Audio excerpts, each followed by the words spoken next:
બેટા મેં તારું બાવડું પકડ્યું છે ને જોજે ઓરતો કરીશ માં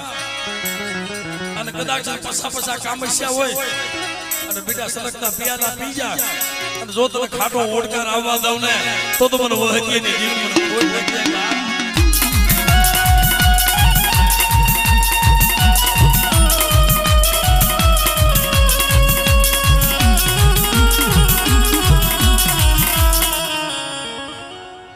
જય હો